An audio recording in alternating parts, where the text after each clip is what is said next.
Hello and welcome to another Lord of the Rings Rise to War video. I am the player who plays as the King under the mountain, and today, after doing a video on elves, I've decided I'm going to do something that's actually going to cheer me up a little bit. I'm going to be doing a video on whether Dain Ironfoot is still in the meta. I could make this video about 20 seconds long, I reckon, probably even a little bit less, and just say, yes, don't be stupid, nothing's changed, he's a dwarf and the most amazing damage dealer in the game, and just finish the video. But I figured if I'm going to do something I actually enjoy, I'm going to drag it out. So, this here is my Dane. He is my favourite character in the game. This came up in the quiz a little bit longer ago, but I was a 1.0 Dane user. I wear that like a badge of honour because now they're everywhere. He was amazing in 1.0. He still countered most things in 1.0, or if he didn't counter them, he took massive chunks out of them. And really, to be honest, this video is a little bit clickbaity because I think everyone still knows he's in the meta. But I figured I had to do it, so, you know, it is what it is. So, my Dane is at Zen of 7. There is absolutely no need for your Dane to be at Zen of 7 these days because of the changes to the respect system. You probably don't need him any more than R10 now, if I'm being honest. I'm going to show you a way through the current ascension system, which is in game at the moment, which you can actually improve your Dane, depending on what characters you've got ascended, allowing you to use the vouchers at a 1-to-1 cost, if I'm being honest, which is pretty cool. And I'm probably going to show you some different options on what his gear could probably be, and talk about his unique, which I think is definitely in the top 3 to 4 uniques in the game. It's up there, and I think for trying to do what the new meta wants you to do, you kind of have to have it at least 4 refined, personally. But anyway, first of all, I'm going to go into skills and skill order, because skill order with Dane, as always, as it was in 1.0, is still important. And I believe the theory on this has actually changed. And I always used to do this, but I feel like people have now decided it's a good idea. So if you are at R4, which is now what you need to unlock all the skills, because this is now an R4 skill, you're likely to fill up Durin's Blood first. Like so. Durin's Blood is the best damage skill in the game, particularly when it hits 2 formations. It comes up every 3rd round. It adds this whole skill damage effect plus 10% for 3 rounds, which is why you go into this first. And it gives you a little bit of commander attack. You're then going to go into King Under the Mountain, which again gives you some decent physical damage to 3 formations. Pretty good at clearing White Council as well, because it's every couple of rounds. It's going to ignore 10% of the target's defense, which again is pretty helpful, to be honest, particularly the way people are building now, because it's a bit tanky, so there's a lot more unit defense. And the next instance of damage is plus 10%. Now this, when they all line up, and this is why you do it this way round, is because basically then Ironfoot acts a bit of a nuke once you've got to R10, to be fair, but hey-ho. So anyway, you're going to fill up King Under the Mountain. Like so. And then if you are R4, you will still have enough points to put 4 points in here, which is a shame, because you could really do with, if you're being honest, R5 just to get the extra point in there and be able to basically put this up to this 30% chance of stun, which is pretty good. This, when maxed out, is an incredible damage skill. So if you think about it from a perspective of how your skill order works, you've put this in here, so your next 3 rounds are 10% damage dealt. So this happens on round 3. This then goes off on round 4. This goes off on round 4. So in that next round, you are taking the increased damage from this. So let's talk round 4 to start with. It's probably the easiest one to do. Round 3, you hit with this, giving this 10% skill for 3 rounds. You're then in round 4 hitting with King Under the Mountain at an extra 10%. You're then hitting your next instance of damage with an extra 10%, which is going to be Ironfoot, which then gives you even more damage, so it's 10%, 10%, which is pretty cool, to be fair. So say if you're looking at R10, which is all you really need to make him really playable, you're looking at these 3 skill trees full. He hits like an absolute train. He is the best damage dealer in the game. I would recommend anyone unlocks him for the formation. He's playable at R4 and better than most commanders at sort of an R10 level anyway. Once he gets to R10, he's better than most Zenith level comms. So there you go, really, to be perfectly honest. I'm not so much of a fan of this because I don't really care for the healing. Lots of people will have them in the Zenith levels, and there's lots of talk about how the devs have kind of, I don't know, made it so that you didn't need to put that much investment in. And to an extent, I agree, but then from a PvP point of view at level 40, I'm going to have more points by having Zenith, and also I'm going to have some extra increased damage and things. So it is what it is, kind of thing. This tree here, the Lord of the Iron Hills, I don't really see anyone playing him through this tree, and if I ever see anyone playing him through this tree exclusively rather than these skills, I'll pretty much tell them to change it. What would be nice, and it is only, it's expensive for what it is, but if you've got them at Zenith 8, you'll be able to do this with them. And instead of having 4 points in here, you're likely to not have high command on a Dane, to be perfectly honest. You get an extra 5 defense for dwarves, which you're probably going to use on him, although in the new meta you might not, I guess. You probably might use Bone Knights, so kind of is what it is. But these 3 trees here add up to such a super combo that realistically he is the most potent damage dealer in the game.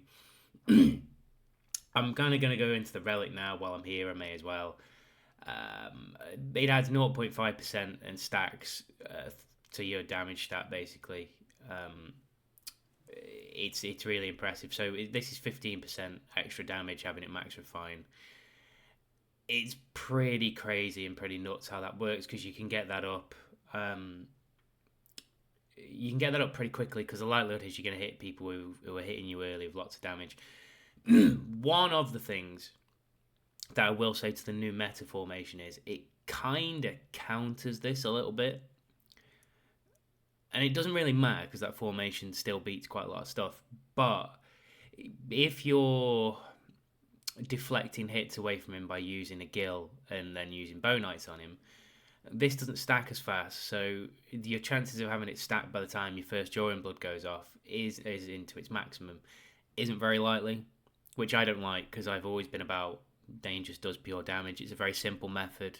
He basically walks onto the battlefield, swings an axe, things die. By him not taking hits, things die less, but only slightly less, but still less. So I know you're paying money, you take the choice. Another swipe at Gill by me, I guess, is probably what it is. Talking of that meta formation and the new meta formation, not the old one, we'll go into the old one afterwards because I'm probably still going to be running that. The new meta formation where Dane fits in is Dane, Sauron, Gandalf the White, and Gil-galad. I won't be running that. I will try and explain to you the way it interacts. Dane doesn't really interact with them in any way, shape, or form. It's not a synergy type idea. It's just the fact that he can pump out enough damage as a single damage dealer to make that formation work, while everything else tanks, debuffs, etc., etc. So you've got your Sauron in there for your debuffs and your stuns and your madness. You've got your Gandalf, the white in there to increase Dane's damage and effect. By running White Rider and a little bit of damage himself from his 2 R0 trees, and his White Council protecting Dane. Gil using evasion first sort of 2, possibly 3 rounds if you're lucky, depends on the slowness of your formation, things like that. This then adds to White Council. White Council then is still active in round 3 and 4, 5 potentially. Is the theory behind it. You're taking less damage. It allows Dane to just wail on people, pretty much like these rocks here. Those rocks are basically elves in another formation, possibly, who knows. And then from there, everything dies. Dane does 220 plus K damage. Happy days, everyone wins, or at least you do. But I do think that formation is very much based around the Krakens of the game. And I wouldn't even dream of running that, I don't think. I could probably barely get away with it just because my Dane's got this full refine unique. So what I'm suggesting that people still do for now, until we find out exactly how it works, because that new meta formation does get countered by a whole evil formation. You can't really do much about that. And because Dane's synergy isn't necessarily in any kind of army, to be honest, you could put him in anything and he would just do serious amounts of damage. You could literally put him with Ori, Thranduil, and Elrond, and he'd still put out some damage, to be honest. It's a random choice. But yeah, he could seriously put out some damage skill. So I just kind of feel that the old meta formation is probably better. I lost my train of thought then. So I will be running Dane, Gandalf the White, Sauron, and Bjorn. Again, there is the same sort of synergies between Sauron and Gandalf the White, whereby you're debuffing your opponent. My theory is I'm going to try and counter the meta formation by probably running trolls, if I'm honest, because they'll be running bow knights, but also by debuffing them far enough that I can happily lose the first 2 to 3 rounds and start winning the fight for the next 7. It's kind of my theory behind it. We'll see how it goes, because I've heard differing opinions on how it's going to work and things, and that's just how I'm going to stick with that for now. I've seen some people swapping Gimli for Bjorn, and I've also seen some people already swapping back out just because of the way it goes, really, to be honest. And I think Bjorn still as a nuke, in particularly in round 4, is pretty impressive. The other one that people have been swapping Dane out for, or even adding to that formation with, is Saruman, and I do plan on doing a video on him soon. The new power has risen. He is in the meta now, no doubt about it. Not to spoiler another video that I'm probably going to do at some stage. But he also strips White Council fast for Dane if you've got him in that formation. Kind of similar theory to if you had a Shadow in that formation with Dane. Provided he's still going to get through some of Gil's evasion, and some of that White Council is going to go down if you're facing a Gil formation. So that was that. From a gear choice point of view, you've got 2 ways of going with this. Obviously, I've got a little bit of Sharp Blade in here, so I've got plus 10 attack from that. So that's 239. Plus in season, I'll have 10 points from the ring, so I'm at 249. The standard attack now to try and counter a Sauron to a degree is probably around 250. And if you run the best in slot weapon, which is the Axe of Khazad-dûm, if you run the best in slot helmet, which is for damage, this is purely damage purposes. I'm not saying there's not a different build out there. Your Cask of Pride's your one you're wanting. And you wouldn't really choose your Drums of Barad-dûr. I've just been playing around trying to maximise getting the equal damage percentage out of these. So you'd be running your Palantir, really, if you're being honest, if you could do that way. Drums are okay. But I'm just trying to level out my damage between the two, so hopefully Bjorn does a little bit more while he's still alive. The interesting one in the choice is you can pay your money, you take the choice of a chess piece. I personally go for some unit defense. If you are trying to run the new meta with Gil in there, with Gandalf the White, Dane and Sauron, chances are you're still going to go for the unit defense because you'll have bow knights on him with something like 160 defense if you're using an Elf Hauberk or a Durin's Plate. Literally, this is purely aesthetics, even though it's probably detriment to the formation. I use the Durin's Plate on Dane literally just because it's Dane and he deserves a Durin's Plate and not something elfy, personally. But there you go. The other reason why, and the more truthful reason if I'm being honest, is the extra HP, because I like to keep him alive that little bit longer. And when this gets full refined, likely it is, I'm probably going to switch it to Dane. But hey ho, there you go. So you can put an attacking chess piece on there, and I will have to go into the chest to show you this. So where are we? Here. Heroes Gather. So you can put an attacking chess piece on there. You can use something like the golden skin. I used to use, it was alright, but realistically you get a little bit of unit defense, which is why I used to use this. Realistically though, you are likely to use this little wonder here, the Berserker's Raiment. This gives you the most attack on a chess piece. It gives you a little bit of focus, which I don't know in the new meta, but it's going to take a little bit of damage, tiniest amount of damage away from someone like a Saruman when he hits you, because the focus does sort of take that away a little bit. And you get a little bit of initiative, which, you know, your Dane hitting before someone other's Dane is can be quite important, to be perfectly honest. It gives a little bit of unit attack. If you're completely high Zeniths, it may help you along the way with your bottom Mars era tree of the Lord of the Iron Hills. We're not going to get into that now. I personally don't like using this because I don't like the thought of Dane running around like a naked little dwarf. I mean, whoever designed this, it's just not for me aesthetically on the battlefield personally, but you know, there's that. As for helmets, I've also seen people, and I do kind of get it. So if you go for this chest piece, I've seen people try and run this so you've got some command on Dane, which will help him mitigate some damage, keep him alive, and some extra unit defense. So I can see why people would do that. The only detriment to that, I would say, is that you can get the same amount of defense from here, but you're not getting the command, but you're also losing more attack off this helmet while still getting the same defense as opposed to the chest piece. What is quite decent as a purple chest piece is this, by the way, because you're still getting 15 commander attack, which is pretty high, to be honest, and a decent amount of HP. If you can't run 4 golds, which I get a lot of people can't, that's pretty good as far as a piece goes if you're going to downgrade one and still do some damage. This little beauty here is the one that I think people are kind of gravitating to slowly, and again, like I say, I can get it. You get some decent command, you're also getting some decent commander attack, and you're getting a little bit of unit defense. It's kind of a middle for diddle sort of helmet. I do have a few of them. Once I get it to maybe I could get to a 3 refine, I'll probably test it out, to be honest, because I think I can see why people use it, and it could be quite useful. Most important things for me is that on Dane you run, it seems any damage dealer really, you run a damage item for the weapon and you run a damage item for the accessory. And even if, to be honest, you've got a decently refined fine smoking pipe, I would recommend you use that over any of these here that don't have it on. Just because the damage that you're getting is worth more than what it is. Also, if you've got lots of refines, you don't have to strengthen it because he doesn't really need the focus, unless you're sharing the set with Gimli and a B team, I guess. But that's talking through many different things. So that was kind of where I'm at with his gear. I don't really know what else I wanted to cover with him, really, to be honest. I mean, he is just the ultimate damage dealer.